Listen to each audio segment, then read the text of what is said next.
অক্ষয় তৃতীয়া দিনটির নামের মধ্যেই সমস্ত বৈশিষ্ট্য লুকিয়ে আছে।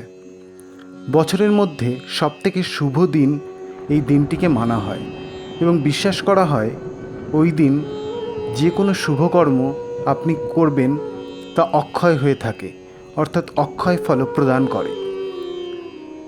ধনতেরাসের মতো এই দিনটিও কেনাকাটার জন্য খুবই শুভ। তাই সোনা, রূপা, জমি, বাড়ি ইত্যাদি অক্ষয় দ্রব্য কেনার প্রচলন ওই দিন দেখা যায়।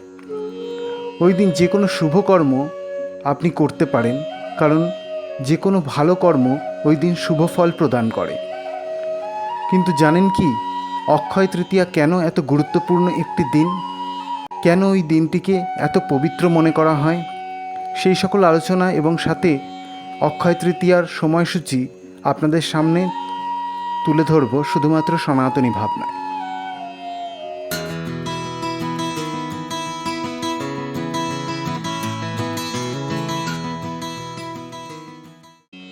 এবছর অক্ষয় তৃতীয়া পড়েছে 6ই বৈশাখ 1433, ইংরাজির 20শে এপ্রিল সোমবার। বৈশাখ মাসে শুক্লপক্ষের তৃতীয়া অক্ষয় তৃতীয়া নামে পরিচিত।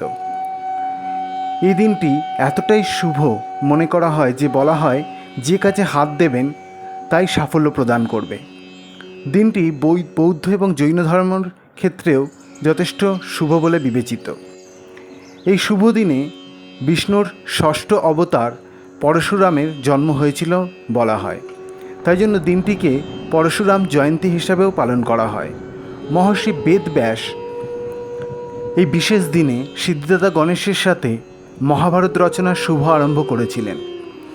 এই তিথিতেই সত্যযুগ শেষ হয়ে ত্রেতা যুগের আবির্ভাব হয়েছিল। এই বিশেষ দিনে ভগীরথ নিজ তপস্যা দ্বারা গঙ্গাদেবীকে মর্তে নিয়ে এসেছিলেন, অর্থাৎ গঙ্গাদেবীর মর্তে আগমন এই অক্ষয় তৃতীয়ার দিন হয়েছিল। এই দিন কুবেরের তপস্যায় তুষ্ট হয়ে মহাদেব তাকে অতুল ঐশ্বর্য প্রদান করেন।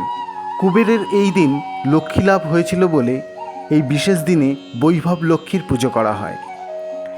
এই বিশেষ দিনে পুরীধামে জগন্নাথ দেবের রথযাত্রার রথ নির্মাণ শুরু হয়। কেদার, বদ্রী, গঙ্গোত্রী, যমুনোত্রীর যে মন্দির 6 মাস বন্ধ থাকে, এই দিনেই সেই দ্বার খুলে দেওয়া হয় এবং দ্বার খুলে সেই অক্ষয় দ্বীপ দর্শন হয়, যা 6 মাস আগে জ্বালিয়ে আসা হয়েছিল। বৃন্দাবনে এই দিন বাঁকে বিহারীর চরণ দর্শন হয়, যা সারা বছর ঢাকা থাকে বস্ত্র দিয়ে। তন্ত্রশাস্ত্র অনুসারে এই দিনেই দেবী ধূমাবতীর আবির্ভাব তিথি। এই বিশেষ দিনে মহাভারতের যুধিষ্ঠির শ্রীকৃষ্ণের কাছ থেকে অক্ষয় পাত্র লাভ করেন, যার দ্বারা উনি আগত ঋষিমুনিদের অন্নদান করে মহাপুণ্য লাভ করতে পেরেছিলেন। তাহলে বুঝতেই পারছেন, সমস্ত রকম দৈবিক শুভকর্ম এই দিনেই ঘটেছিল। তাই অক্ষয় তৃতীয়া অতি পবিত্র একটি দিন। বৈদিক মতে এই পবিত্র তিথিতে কোনো শুভকর্ম করলে তাই সেই কর্ম অনন্তকাল অক্ষয় হয়ে থাকে। ওই দিন পুজো পাঠ, দান ধ্যান,